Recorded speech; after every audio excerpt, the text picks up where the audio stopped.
ಬಾಗಲಕೋಟೆ ಜಿಲ್ಲೆ ಹುನಗುಂದ ಪಟ್ಟಣದ ಪೊಲೀಸ್ ಠಾಣೆಯ ಕಾರ್ಯಾಲಯದಲ್ಲಿ ದಿನಾಂಕ ಜೂನ್ 11, 2024 ರಂದು ಸಾಯಂಕಾಲ 6 ಗಂಟೆಗೆ, ದಿನಾಂಕ ಜೂನ್ 17, 2024 ರಂದು ಜರುಗುವ ಬಕ್ರೀದ್ ಹಬ್ಬದ ಪ್ರಯುಕ್ತ ಪಿಎಸ್ಐ ಲಕ್ಕಪ್ಪ ಜೋಡಕಟ್ಟಿರ ಅಧ್ಯಕ್ಷತೆಯಲ್ಲಿ ಹಾಗೂ ಹಿಂದೂ ಮುಸ್ಲಿಂ ಸಮಾಜ ಬಾಂಧವರ ಹಿರಿಯರ ಉಪಸ್ಥಿತಿಯಲ್ಲಿ ಶಾಂತಿ ಪಾಲನಾ ಸಭೆ ಜರುಗಿತು. ಈ ಸಭೆಯಲ್ಲಿ ಅಂಜುಮನ್ ಇಸ್ಲಾಮ ಕಮಿಟಿಯ ಮಾಜಿ ಅಧ್ಯಕ್ಷರಾದ ಶಬ್ಬೀರ ಮೌಲ್ವಿ, ಹಾಲಿ ಅಧ್ಯಕ್ಷರಾದ ಪರ್ವೇಜ ಕಾಜಿರು ಮುಸ್ಲಿಂ ಸಮಾಜದ ಪರ ಹಾಗೂ ಹಿರಿಯ ನ್ಯಾಯವಾದಿಗಳಾದ ಮಹಾಂತೇಶ ಆವಾರಿ, ಮುಖಂಡರಾದ ಶಿವಾನಂದ ಕಂಠಿ, ಅಪ್ಪು ಆಲೂರರು ಹಿಂದೂ ಸಮಾಜದ ಪರ ಮಾತನಾಡಿ, ಹುನಗುಂದ ಪಟ್ಟಣದಲ್ಲಿ ಹಿಂದೂ ಮುಸ್ಲಿಂ ಸಮಾಜ ಬಾಂಧವರು ಪರಸ್ಪರ ಸಹೋದರತ್ವ ಭಾತೃತ್ವದೊಂದಿಗೆ ನಡೆದುಕೊಂಡು ಬಂದಿದ್ದಿವೆ. ದೇಶ ಮತ್ತು ರಾಜ್ಯದಲ್ಲಿ ಕೋಮುಗಲಭೆ ಸಂಭವಿಸಿದರೂ ಸಹ ನಮ್ಮ ಹುನಗುಂದ ತಾಲೂಕವು ಕೃಷಿ ಪ್ರಧಾನವಾಗಿದ್ದರಿಂದ ಎಂದೆದಿಗೂ ಅನ್ಯೋನ್ಯತೆ ಕೈಬಿಟ್ಟಿಲ್ಲ. ಹಾಗಾಗಿ ಮುಂದೆ ಬರುವ ಹಬ್ಬ ಹರಿದಿನಗಳನ್ನು ಎರಡು ಸಮಾಜ ಬಾಂಧವರ ಮುಖ್ಯಸ್ಥರು ಸಂವಿಧಾನ, ಸುಪ್ರೀಂ ಕೋರ್ಟ್ ಹಾಕಿಕೊಟ್ಟ ಕಾನೂನು ಚೌಕಟ್ಟಿನಲ್ಲಿ ಸಾಗುತ್ತಾ ಒಂದು ಸಮುದಾಯದ ಯುವಕರು ಸಾಮಾಜಿಕ ಜಾಲತಾಣದಲ್ಲಿ ತಮ್ಮ ಧಾರ್ಮಿಕಾಚರಣೆಯ ಚಿತ್ರೀಕರಿಸಿದ ವಿಡಿಯೋ ಹಾಗೂ ಫೋಟೋಗಳು ಮತ್ತು ಅಸಹನೀಯ ಬರಹಗಳನ್ನು ಬರೆದು ಹರಿಬಿಡದಂತೆ ತಡೆಯುವ ಕೆಲಸವು ಆಯಾ ಸಮಾಜದ ಹಿರಿಯರು, ರಾಜಕೀಯ ಮುಖಂಡರಿಂದ ತಡೆಯು ಕೆಲಸವಾಗಬೇಕೆಂಬ ಸಲಹೆಗಳು ಪ್ರಸ್ತಾಪವಾದವು. ನಂತರ ಅಧ್ಯಕ್ಷೀಯ ಪರ ಪಿಎಸ್ಐ ಲಕ್ಕಪ್ಪ ಜೋಡಕಟ್ಟಿರು ಮಾತನಾಡಿ, ಹುನಗುಂದ ಪಟ್ಟಣದಲ್ಲಿ ಕರ್ತವ್ಯಕ್ಕೆ ಹಾಜರಾದ ದಿನದಿಂದ ಈವರೆಗೂ ಸಮಾಜದಲ್ಲಿ ಅಹಿತಕರ ಘಟನೆ ಕಂಡುಬಂದಿಲ್ಲ. ಈ ತಾಲೂಕಿನಲ್ಲಿ ಶಾಂತ ವಾತಾವರಣವಿದೆ. ಆದರೆ ಕಳೆದ ವರ್ಷ ಜಿಲ್ಲೆಯಲ್ಲಿ ಕೆರೂರಲ್ಲಿ ಜರುಗಿದ ಘಟನೆಯು ಈ ತಾಲೂಕಿನಲ್ಲಿ ಆಗದಂತೆ ತಡೆಯಬೇಕೆಂದರು. ನಂತರ ಅಂತಹ ಶಾಂತಿಭಂಗಗೊಳಿಸುವ ದುಷ್ಟಶಕ್ತಿಗಳ ವಿರುದ್ಧ ಕಾನೂನು ಸಂರಕ್ಷಣೆಗೆ ಪೊಲೀಸ್ ಇಲಾಖೆ ಸದಾ ಸಿದ್ಧಿರುತ್ತದೆ. ಹಾಗಾಗಿ ಯಾವುದೇ ಸಮಾಜದ ಯುವಕರು ಒಂದು ಸಮಾಜಕ್ಕೆ ಧಕ್ಕೆ ತರುವ ವಿಡಿಯೋ, ಫೋಟೋಗಳು ಸಾಮಾಜಿಕ ಜಾಲತಾಣದಲ್ಲಿ ಬಿಟ್ಟು ಸಮಾಜದ ಶಾಂತಿಭಂಗಕ್ಕೆ ಪ್ರಚೋದಿಸುವರನ್ನು ಆಯಾ ಸಮಾಜದ ಹಿರಿಯರು ಬುದ್ಧಿವಾದ ಹೇಳಿ ತಡೆಯಬೇಕೆಂದರು. ನಂತರ ಸರ್ಕಾರದ ಮಾರ್ಗಸೂಚಿ, ಸಂವಿಧಾನಾನ್ವಯ ಮತ್ತು ಸುಪ್ರೀಂ ಕೋರ್ಟ್ ಆದೇಶದನ್ವಯ ಗೊತ್ತುಪಡಿಸಿದ ಗೋವುಗಳು ಮತ್ತು ಜಾನುವಾರು ಅಕ್ರಮ ಕಳ್ಳ ಸಾಗಣೆ ಮಾಡಿದರೆ ನಿರ್ದಾಕ್ಷಿಣ್ಯ ಕಾನೂನು ಕ್ರಮ ಜರುಗಿಸುವುದಾಗಿ ಎಚ್ಚರಿಕೆ ನೀಡಿದರು. ನಂತರ ತಾಲೂಕಿನಲ್ಲಿ ಕಳ್ಳತನ ಪ್ರಕರಣಗಳು ತಡೆಯಲು 112 ಸಂಖ್ಯೆಯ ತುರ್ತು ದೂರವಾಣಿ ಕರೆ ಮಾಡಲು ಮತ್ತು ಬೆಲೆಬಾಳುವ ಚಿನ್ನಾಭರಣ ಸಂರಕ್ಷಿಸಿಕೊಳ್ಳುವಂತೆ ಹಾಗೂ ಸೈಬರ್ ಕ್ರೈಮದ ಮೋಸದ ಜಾಲಕ್ಕೆ ಬೀಳದಂತೆ ಎಚ್ಚರ ವಹಿಸಿಕೊಳ್ಳಬೇಕೆಂದು ಸುರಕ್ಷಾ ಮಾರ್ಗೋಪಾಯಗಳ ಬಗ್ಗೆ ಮಾರ್ಗದರ್ಶನ ಮಾಡಿದರು. ಈ ಒಂದು ಸಭೆಯ ವೇದಿಕೆಯನ್ನು ಪೊಲೀಸ್ ಸಿಬ್ಬಂದಿಗಳಾದ ಸಿದ್ದು ಕೌವಳಗಿರು ಹಂಚಿಕೊಂಡರೆ, ಹುನಗುಂದ ಪಟ್ಟಣ ಮತ್ತು ತಾಲೂಕಿನ ಹಿಂದೂ ಮುಸ್ಲಿಂ ಸಮಾಜದ ಇನ್ನಿತರ ಹಿರಿಯರು, ಮುಖಂಡರು ಉಪಸ್ಥಿತರಿದ್ದರು. ಲೋಕನಾಯಕ ನ್ಯೂಸ್ ಬ್ಯೂರೋ ರಿಪೋರ್ಟ್, ಹುನಗುಂದ. ತಮ್ಮ ಸೋದರರು ತಮ್ಮ ಸಂಬಂಧಿಕರಿಗೆ ಕರೆದು ಊಟ ಮಾಡಿಸಿ ಹಬ್ಬವನ್ನು ಆಚರಿಸಬೇಕು. ನಡೆಯುವುದೂ ಇಲ್ಲ, ನನಗೆ ಗೊತ್ತಿಲ್ಲ. ಕಾರಣ ಏನಂತಂದ್ರೆ ನಮ್ಮಷ್ಟಕ್ಕೆ ನಾವು ತಿಳುವಳಿಕೆಯಿಂದ ತಿಳ್ಕೊಂಡು ಅಂಥ ಘಟನೆಗಳನ್ನ ಹುಟ್ಟು ಹಾಕ್ತಿದ್ರು ಸಹಿತ ಅದನ್ನು ತಪ್ಪಿಸಿರ್ತಕ್ಕಂಥ ಉದಾಹರಣೆ ಸಾಕಷ್ಟು ಅವ. ಯಾರು ಕೂಡ ಆ ಗೋಜು ಹೋಗೋದಿಲ್ಲ, ಅಂಥದ್ದನ್ನು ಮಾಡೋದಿಲ್ಲ ಅಂತ ನನ್ನ ಭಾವನೆ. ಇನ್ನೊಂದು ನಮ್ಮ ಸಮುದಾಯ ನಿಮ್ಮ ಸಮುದಾಯ ಅಂತ ನಾವು ಬೆಳೆದಿಲ್ಲ. ಇಲ್ಲಿ ನಾವೆಲ್ಲರೂ ಒಂದಾಗಿ ಬೆಳೆದಿವಿ. ಇಲ್ಲಿರ್ತಕ್ಕಂಥ ಕಲಬುರಗಿ ಅಲ್ತಾಫ್ ಇರ್ಬೋದು, ನಮ್ಮ ಕಾಜಿ ಸಾಹೇಬ್ ಇರ್ಬೋದು, ಪೀರ್ ಬೇರೆ ಇರ್ಬೋದು, ಎಲ್ಲರೂ ದೊಡ್ಡ ಮಂದಿ ಬಂದಿಲ್ಲ. ನಾವೆಲ್ಲ ಅಣ್ಣ ತಮ್ಮಂದ್ರಾಗಿ ಒಂದೇ ರೂಮ್ನಾಗ ಊಟ ಮಾಡಿ ಕೂಡಿ ಬೆಳೆದವ್ರು. ಆ ರೀತಿ ಗೊತ್ತಿರ್ಬೇಕು. ನೋಡಿರಿ, ನಾವು ಕೂಡಿ ಬೆಳೆದಂಥದ್ದನ್ನು ನೀವು ಕೂಡ ಎಲ್ಲರೂ ಕೂಡೇ ಬೆಳೆದೇವಿ. ಇವು ಏನಾಗ್ತಾವ ಅಂದ್ರೆ ಒಂದನ್ನು ನಾವು ನೀವು ಅರ್ಥ ಮಾಡ್ಕೋಬೇಕು. ಭಾಳ ವಿಚಿತ್ರ ಕಾಲಘಟ್ಟದೊಳಗೆ ಬಂದು ನಿಂತೇವೆ ನಾವು. ಏನು ಅಂತಂದರೆ ಇಂಥ ಸಂದರ್ಭಗಳನ್ನು ಉಪಯೋಗಿಸ್ಕೊಂಡು ಏನೋ ಮಾಡ್ಲಿಕ್ಕೆ ಹೋಗುವಂಥ ಸಂದರ್ಭಗಳು ಇರ್ತಾವೆ, ಚಾನ್ಸಸ್ ಇರ್ತದೆ, ಅವಕಾಶಗಳು ಇರ್ತಾವೆ. ಅದು ಗೊತ್ತಾದ ತಕ್ಷಣ ನಾವಿರಲಿ ನೀವಿರಲಿ ಅದನ್ನು ನಡೆಗೊಳ್ಳಾರ್ದಂಗೆ ಮಾಡ್ತಕ್ಕಂಥ ಕೆಲಸ ನಾವು ಕೂಡ ಮಾಡಬೇಕಾಗಿದೆ. ಕಲುಷಿತ ವಾತಾವರಣ ನಿರ್ಮಾಣ ಆಗಿರೋದ್ರಿಂದ ನಮ್ಮ ಮನಸ್ಸುಗಳು ಸ್ವಚ್ಛ ಅದಾವೆ. ಆ ಮನಸ್ಸಿನೊಳಗೆ ಎಲ್ಲೋ ಒಂದಿಷ್ಟು ಕಸ ಹಾಕ್ತಕ್ಕಂಥ ಕೆಲಸ ನಡೆಯುವಂಥದ್ದು ಇರ್ತದೆ. ಅದಕ್ಕೆ ಅವಕಾಶ ಕೊಡೋದು ಬೇಡ. ಯಾರೂ ಅವಕಾಶ ಕೊಡ್ತೇವೆ. ನಮ್ಮ ನಗರದಲ್ಲಿ ಎಂದೂ ನಡೆದಿಲ್ಲ ಆ ಟೈಪ್ ಯಾವ ಘಟನೆಗಳು ನಡೆದಿಲ್ಲ, ನಡೆಯೋದಕ್ಕೂ ಅವಕಾಶ ಇಲ್ಲ. ಎಲ್ಲರಿಗೂ ಗೊತ್ತೈತೆ, ನಾವು ನೀವು ಸಹೋದರರಂತೆ ಬಾಳೀವಿ, ಸಹೋದರರಂತೆ ಬಾಳ್ತೀವಿ, ಮುಂದೂ ಸಹೋದರಂತೆನೇ ಬಾಳ್ಬೇಕು. ಅದು ಅವಶ್ಯಕತೆ, ನಮ್ಮ ಅವಶ್ಯಕತೆ. ಅದು ಹಬ್ಬವನ್ನು ಅವ್ರು ಅಷ್ಟ ಮಾಡೋದಲ್ಲ, ನಾವು ನೀವು ಕೂಡಿ ಮಾಡೋದನ್ನ. ಯಾಕಂದ್ರೆ ಇನ್ನು ಒಂದೇ ಒಂದು ನಮ್ಮ ಹುನಗುಂದದಲ್ಲಿ ಇತಿಹಾಸದಲ್ಲಿ ಒಂದು ಸಣ್ಣ ಪುಟ್ಟ ಯಾವ್ಯಾವ ಹುಡುಗರ ದಾಂಧೆದಿಂದ ಆದಂಥ ಘಟನೆ ಸಲಕ ನಾವು ಹುನಗುಂದ ಅಣ್ತಮ್ಮರಾಗಿದ್ದಂಥ ಊರು ನಮ್ಮದು. ಯಾಕಂದ್ರೆ ಇವತ್ತು ಲಗ್ನ, ಮುಹೂರ್ತ, ಇನ್ನೊಂದು ಹಬ್ಬ, ಅವ್ರಿಗೆ ಯಾವುದೇ ಇದ್ರು ಅವರು ಕರಿತಾರೆ, ನಾವು ಕರಿತೀವಿ. ಯಾಕಂದ್ರೆ ಇದು ಒಕ್ಕಲಿಗೆ ಊರು. ನಾವು ಬೇರೆ ಜಿಲ್ಲಾದಾಗ ಬೇರೆ ತಾಲೂಕಿನಾಗ ಮಾಡಿದಂಥ ನಮ್ಮೂರಲ್ಲಿ ಆ ಭಾವನೆ ಇಲ್ಲ. ಎಲ್ಲರೂ ನಾವು ಒಂದೇ ಇದ್ದೀವಿ, ಒಂದೇ ರೀತಿ ಹಬ್ಬವನ್ನು ಆಚರಣೆ ಮಾಡೋರು. ನಮ್ಮ ದೀಪಾವಳಿ ಅವರು ಆಚರಣೆ ಮಾಡ್ತಾರೆ, ನಮ್ಮ ಹಬ್ಬಗಳನ್ನು ಎಲ್ಲವೂ ಆಚರಣೆ ಮಾಡ್ತಾರೆ.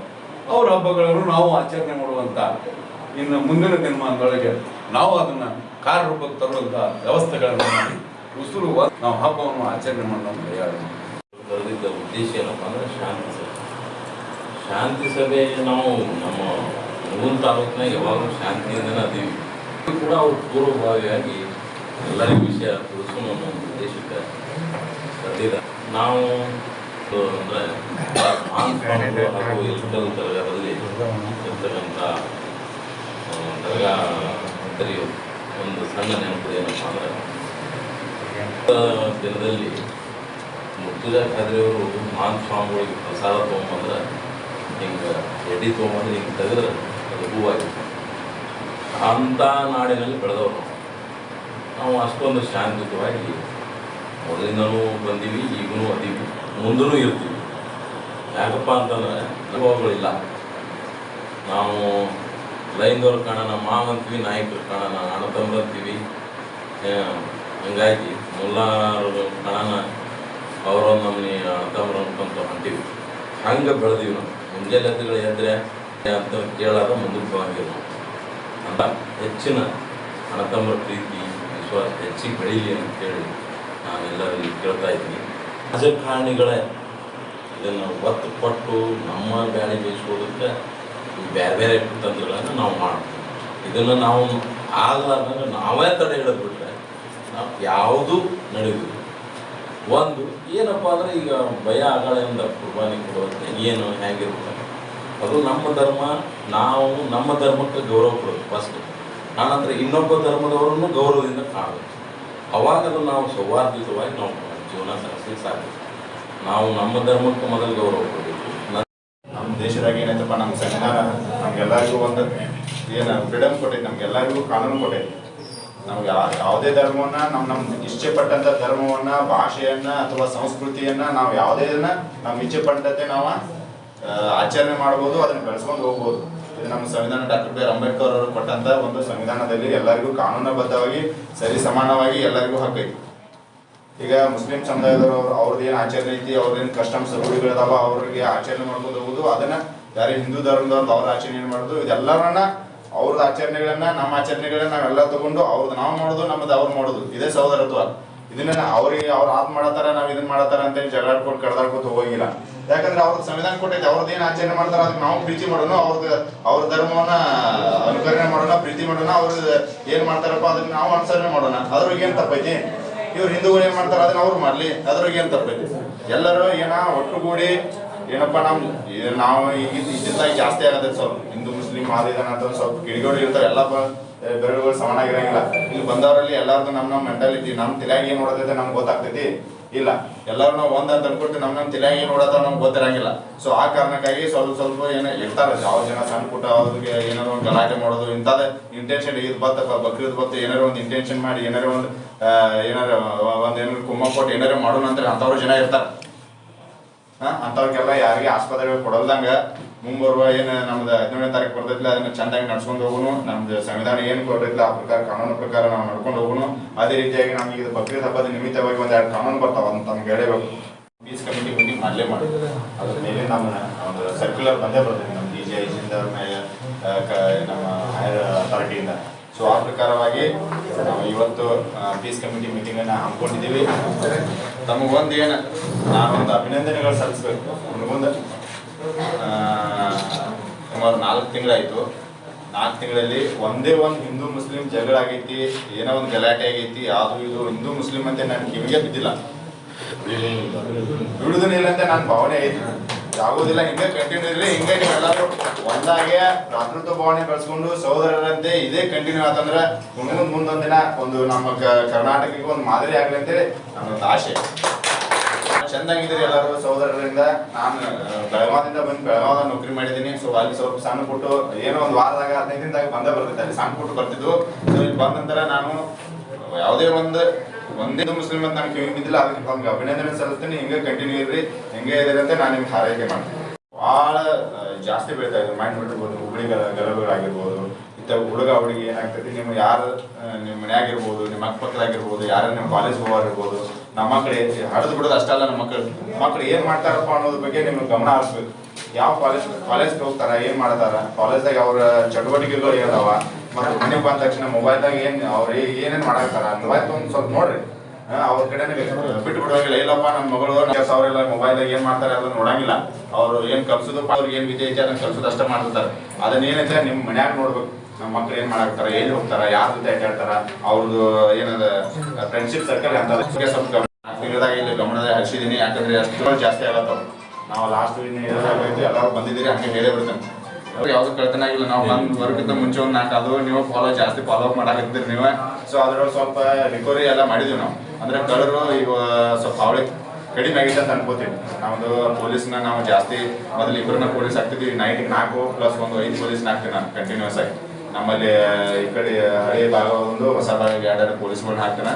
ಸೊ ಆ ಕಾರಣದಿಂದಾಗಿ ತಾವು ಸ್ವಲ್ಪ ಅಲರ್ಟ್ ಆಗಿರಬೇಕು. ಯಾಕಂದ್ರೆ ಕಳ್ಳರು ನಮ್ಕಿಂತ ಏನಾಗಿದಾರಪ್ಪ ಅಂತಂದ್ರೆ ಟೆಕ್ನಾಲಜಿಯಲ್ಲಿ ನಮ್ಕಿಂತ ಪೊಲೀಸ್ಗಿಂತ ಮುಂದೆ ಭಾಳ ಅಡ್ವಾನ್ಸ್ ಹೋಗ್ಬಿಟ್ಟಿದ್ದಾರೆ. ಅಷ್ಟು ಇಂಪ್ರೂವೈಸ್ ಆಗಿದಾರಲ್ಲ ಅವರು, ನಮ್ಗೆ ಕಂಡು ಹಿಡಿಯಕ್ಕೆ ಆಗ್ತಾ ಇಲ್ಲ. ಆ ಥರ ಟೆಕ್ನಾಲಜಿಗಳು ಯೂಸ್ ಮಾಡ್ಕೊಂಡು ಮಾಡ್ತಾ ಇದ್ದಾರೆ. ಸೊ ತಮ್ಮಲ್ಲಿ ಯಾವುದಾದ್ರು ಬೆಲೆ ಬಾಳುವ ಆಭರಣಗಳನ್ನ ಯಾವುದೇ ರೀತಿ ನಾವು ಮನ್ಯಾಗ ಇಡಕ್ಕೆ ಹೋಗ್ಬೇಡ್ರಿ. ನೀವು ಎಲ್ಲರೂ ಊರಿಗೆ ಹೋಗೋದಿತ್ತಪ್ಪ ಅಂತಂದ್ರೆ ಯಾರ್ಯಾರು ಬ್ಯಾಂಕ್ನಾಗ ಇಟ್ಟೋಗಿಲ್ಲ, ನಿಮ್ಮ ಯಾರು ನಿಮ್ಮ ಪಾಸ್ ಅದೊಂದು. ಮತ್ತು 112 ಬಗ್ಗೆ ಎಲ್ಲರಿಗೂ ಗೊತ್ತೈತೆ ಅನ್ಕೋತೀನಿ. ARSS ನಮ್ಮ ಗಾಡಿ ಅಡ್ಡಾಡ್ತೈತಿ, ಅದ್ರೊಳಗೆ ಕಂಟಿನ್ಯೂಸ್ ಆಗಿ 4 ಜನ ಪೊಲೀಸ್ ಇರ್ತಾರೆ. ನಿಮ್ಗೆ ಎಲ್ಲೇ ಆದ್ರೂ ಪೊಲೀಸ್ ಸ್ಟೇಷನ್ಗೆ ಬರ್ಬೇಕಂತಾನೆ ಅಷ್ಟೇ ಇಲ್ಲ. ನೀವು ಎಲ್ಲೇ ಒಂದು ಬೇರೆ ಕಡೆ ಹೋದ್ರೂ, ನಿಮ್ಮ ಮನೆ ಆಗಿದ್ರು ಏನೋ ಸಣ್ಣ ಪುಟ್ಟ ನಿಮ್ಗೆ ತೊಂದರೆ ಆಯ್ತು, ಎದುರೋಗ್ರಿ ನಿಮ್ಗೆ ಒಂದು ತೊಂದರೆದಾಗ ಸಿಡ್ಕೊಂಡ್ರೆ 112ದಾಗ ಮಾಡಿದ್ರೆ 15ರಿಂದ 20 ನಿಮಿಷ ನಮ್ಮ ಗಾಡಿ ನಿಮ್ಮ ಮನೆ ಮುಂದೆ ಬರ್ತೈತಿ. 112 ಡಯಲ್ ಮಾಡೋದು ಅಷ್ಟೇ ಬೇಕಾದ್ರೆ ನೆನ್ಬಿಟ್ಟು. ಕಾಯ್ದೆ ಐತಿ, ಯಾವುದೇ ಅಕ್ರಮವಾಗಿ ಈ ಆಕಳುಗಳನ್ನ ಯಾವುದೇ ಅದು ಕಾನೂನದಾಗ ಏನು ನಿಬಂಧನೆಗಳು ಒಳಪಟ್ಟದಾವ ಅವ್ನು ಮೀರಿ ಯಾವುದಾದ್ರು ಸಾಗಾಣಿಕೆ ಮಾಡಿದ್ದಾರೆ, ಟ್ರಾನ್ಸ್ಪೋರ್ಟೇಷನ್ ಮಾಡಿದ್ದಾರೆ. ಮತ್ತೆ ಯಾರಾದರೂ ಕೌ ಸ್ಲಾಟರ್ ಇಲ್ಲಿಗಲ್ ಆಗಿ ಕೌ ಸ್ಲಾಟರ್ ಇಟ್ಟಿದ್ರೆ, ಸ್ಲಾಟರ್ ಹೌಸ್ ಅಂದರೆ ಕಸಾಯಿ ಕಾಣೆಗಳು. ಸೊ ನಮ್ಮ ಮುಂದಾಗಿ ಯಾವುದೂ ಇಲ್ಲ, ಆ ಥರ ಯಾವುದೂ ಇಲ್ಲ. ಸೊ ಆ ಪ್ರಕಾರ ಗಮನದಾಗ ಇರಲಿ. ಯಾಕಂದ್ರೆ ನಾವು ಅಬ್ಸರ್ವೇಷನ್ದಾಗ ಇತ್ತು. ನಾವು ಪೊಲೀಸರು ಅಷ್ಟೇ ಅಲ್ಲ, ಬೇರೆ ಇದ್ರದ್ದು ಬಂದು ಅಬ್ಸರ್ವೇಷನ್ ಮಾಡ್ತಿರ್ತಾರೆ. ಯಾವುದೋ ಸಣ್ಣ ಬೇರೆ ಸಂಘಟನೆಗಳು ಸಹಿತ ಇರ್ತಾವ. ಸೊ ಅದಕ್ಕೆ ಯಾವುದೇ ಆಸ್ಪತ್ರೆ ಕೊಡಬಾರ್ದು. ತಮ್ಮ ಗಮನಕ್ಕೆ ಯಾರಾದರೂ ಅಂಥವು ಟ್ರಾನ್ಸ್ಪೋರ್ಟೇಷನ್ ಮಾಡೋರು ಅಥವಾ ಇಲ್ಲಿಗೆಲ್ಲ ಸ್ಲಾಟರ್ ಹೌಸ್ ನಡೆದಿತ್ತು ಅಂತಂದ್ರೆ ನಮ್ಮ ಗಮನಕ್ಕೆ ತರಬೇಕು. ಯಾಕಂದ್ರೆ ಅದನ್ನ ವಿಡಿಯೋ ಮಾಡ್ಕೊಂಡು ಫೇಸ್ಬುಕ್ನಾಗ ಬಿಡ್ನ್ಯಾ, ವಾಟ್ಸಪ್ನಾಗ ಬಿಡ್ನ್ಯಾ ಅಂದ್ರೆ ಸುಮ್ಮನೆ ಯಾವುದಾದ್ರು ಸಾಮರಸ್ಯ ಹಾಳಾಗ್ತದೆ. ನಮ್ಮೊಂದು ಸಮುದಾಯಗಳ ಗಲಾಟೆ ಆಗ್ತಾವ. ಇದನ್ನ ಸಣ್ಣ ತೊಗೊಂಡು ದೊಡ್ಡ ನಮ್ಮ ಏನಾಗ್ತೈತಪ್ಪ ಅಂದ್ರೆ ಕರ್ನಾಟಕ ಅಥವಾ ರಾಜ್ಯಾದ್ಯಂತ ದೇಶಾದ್ಯಂತ ಏನಾದ್ರು ಗಲಾಟೆಗಳು ಹಾಕೊಂಡು ಬಿಡ್ತೈತೆ. ಸಣ್ಣ ಪುಟ್ಟ ಒಂದು ಸಣ್ಣ ಎಲ್ಲ ಸಣ್ಣ ಊರಾಗ ಗಲಾಟೆ ಆದ್ರೆ ದೊಡ್ಡ ಪ್ರಮಾಣ ತೊಗೊಂಡ್ಬಿಡೋದು. ಲಾಸ್ಟ್ ಇಯರ್ ನೀವು ನೋಡಿರ್ಬೋದು, ಕೆಲವ್ರದ ಒಂದು ಏನೋ ಆಗಿತ್ತು. ಆಗೋದು ಬೇಡ. ಮತ್ತು ಎಲ್ಲರೂ ಈಗ ಸಹೋದರತೆ ಎದುರಿ ಎಲ್ಲರೂ ಅದೇ ರೀತಿ ಮುಂದೆ ಕಂಟಿನ್ಯೂ ಆಗಲಿ. ಮತ್ತು ಇನ್ನೊಂದು ಹೇಳಿದ್ರು, ಯಾವುದು ತಮ್ಮಲ್ಲಿ ಈಗ ನಮ್ಮ ಇತ್ತಿತ್ತಲಾಗಿ ನಮ್ಮ ಹುಣಗುಂದದಲ್ಲಿ ಮೊನ್ನೆ ಲಾಸ್ಟ್ ಕಳ್ಳತನಗಳು ಸ್ವಲ್ಪ ಜಾಸ್ತಿ ಅದು. ಅದನ್ನ ಆಮೇಲೆ ಬಾಯ್ಬಾಯ್ ಬಿಡ್ಕೊಂಡ್ರೆ ಬರೋದಿಲ್ಲ. ಈಗ ನಾವು ಪೊಲೀಸ್ ಸ್ಟೇಷನ್ಗೆ ಬರ್ತೀವಿ. ನಾವು ಪೊಲೀಸ್ ಸ್ಟೇಷನ್ ಬಂದು ಏನು ಗೆಟ್ ಕೇಸ್ ತೊಗೊಂಡು ಇದು ಮಾಡ್ಬೇಕು ಅವ್ರಿ. ಮುಂಬೈ, ಡೆಲ್ಲಿ, ರಾಜಸ್ಥಾನ್, ಗುಜರಾತ್, ಪಂಜಾಬ್ದಿಂದ ಮಾಡಿ ಅವ್ರದ್ದು ಅಲ್ಲಿಂದ ಮಾಡಿ ನಂಬರ್ ತೊಗೊಂಡು ಕನ್ನಡದಾಗ ಮಾತಾಡ್ತಾರೆ ಅವರು. ನಿಮ್ಗೆ ಕನ್ನಡದಾಗ ನಿಮ್ಗೆ ವಿಶ್ವಾಸ ಇದೆ, ಎಲ್ಲ ಡೀಟೇಲ್ ಹೇಳ್ತಾರೆ ಅವರು. ಅವ್ರ ನಂಬರ್ ನಾವು ತೆಗೆದು ನೋಡಿದಾಗ ಅವರೆಲ್ಲ ಡೆಲ್ಲಿದಾಗ ಇರ್ತಾರೆ ಅವ್ರದ್ದು. ಹಿಂಗಾಗಿ ಜಾಸ್ತಿ ಅವು ಏನಾಗ್ತಾವಪ್ಪ, ನಮಗೂ ಮಾಡ್ತೀವಿ ತನಿಖೆ ಪ್ರೊಸೀಜರ್ ನಿಂದಿ ಇರ್ತಿದ್ದಾರೆ. ಕೊಡಕ್ಕೆ ಹೋಗ್ಬೇಡ್ರಿ. ಸೊ ಅದ್ರ ಬಗ್ಗೆ ಸ್ವಲ್ಪ ಗಮನ ಇರಲಿ. ನಾವು ಆಚರಣೆ ಮಾಡೋಣ. ಏನು ಸರ್ಕಾರದ ನಿಯಮಗಳು ಆಚರಣೆ ಮಾಡ್ತಕ್ಕಂಥ ಪದ್ಧತಿ ಪ್ರತಿ ವರ್ಷ ನಮ್ಮ ಊರಾಗಿ